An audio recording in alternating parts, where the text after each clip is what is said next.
So now we're going to find out what A1, A2, A3 is, and that's going to involve integrating this function here. So it's the function which is just 4 times by cos of nt, where n is values 0, 1, 2, 3, 4, 5 and so on.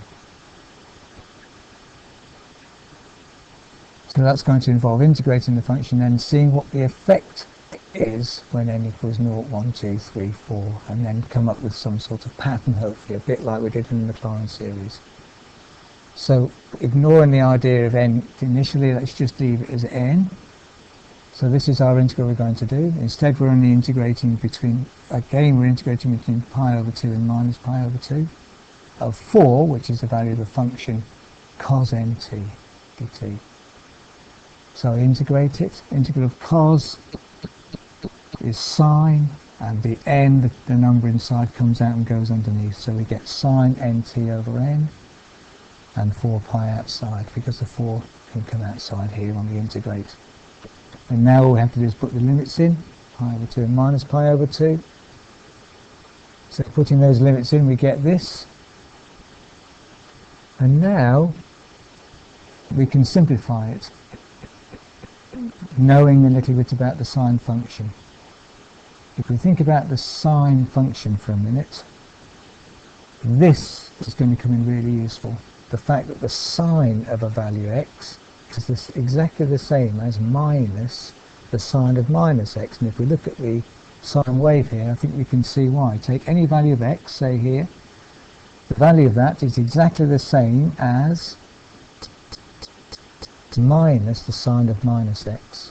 Take another value of x, what's the sine of that? It's positive. What's the value of minus sine of minus x? Is minus the same. So it's minus the value of sine x. They're exactly the same values, in other words, but just one's positive and one's negative. So instead of writing the sine of minus x, we can write minus the sine of x. So in here we can write, instead of the sine of minus n pi over 2, we can write minus the sine of n pi over 2. Minus minus becomes plus, and so we end up with sine n pi over 2 over n plus sine n pi 2 over n, which gives us 2 sine n pi over 2 over n. Taking the 2 outside, we get this. So we get this as our expression for all the harmonics. Now all we need to do is find out, well, what happens if we let n equal 0, 1, 2, 3, 4, 5, 6, 7, 8. So we can consider our wave where n equals 0. So that would just, in here, would give us 0 pi over 2, which is just 0, because the sine of 0 is 0. And then we let n equal 1, we get pi over 2, which is this point. N equal 2, we get 2 pi over 2, which is just pi, which is this point, and so on. 3 pi over 2 is this point, 4 pi over 2 is this point, 5 pi over 2, and so on. First thing to note is that even terms disappear.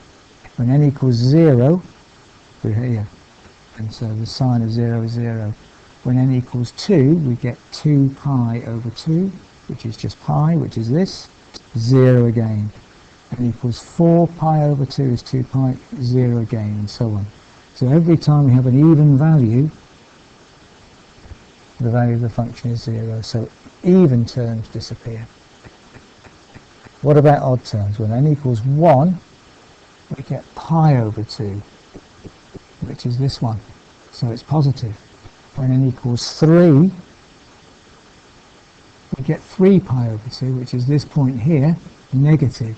When n equals 5, positive again. So it's flipping, negative, positive, 1. So summarizing it, when n equals 1, 5, 9, and so on, it's positive 1. When n equals 3, 7, 11, and so on, it's negative 1.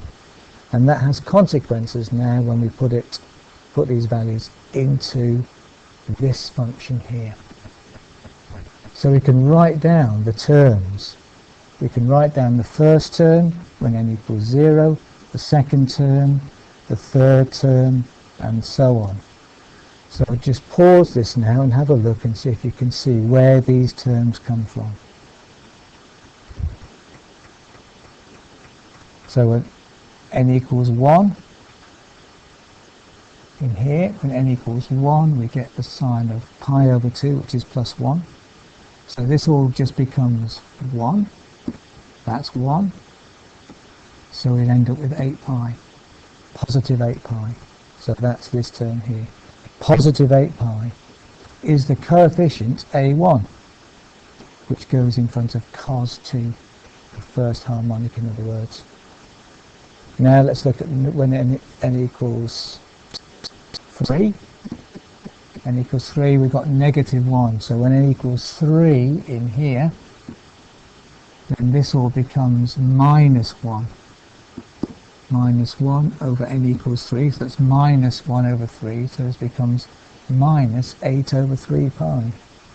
Minus 8 over 3 pi cos 3t. So in other words, we've got the first harmonic and the third harmonic.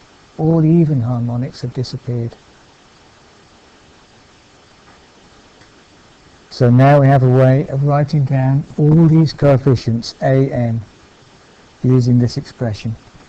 Carrying on, in other words, with the method we'd already used. So you might want to try and write down the next term, which will be a positive term, and so on. So there may be 1 or 2 more terms.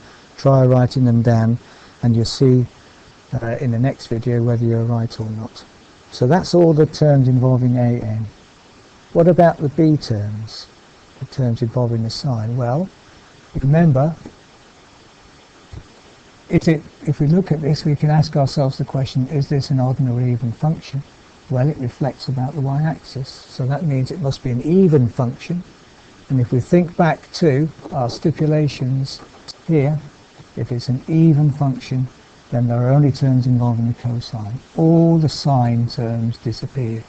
So there's no sine terms in this, only the cosine terms. So we don't need to worry about the sine. In fact, if we look at this, the reason why these all disappear is to do with this idea here.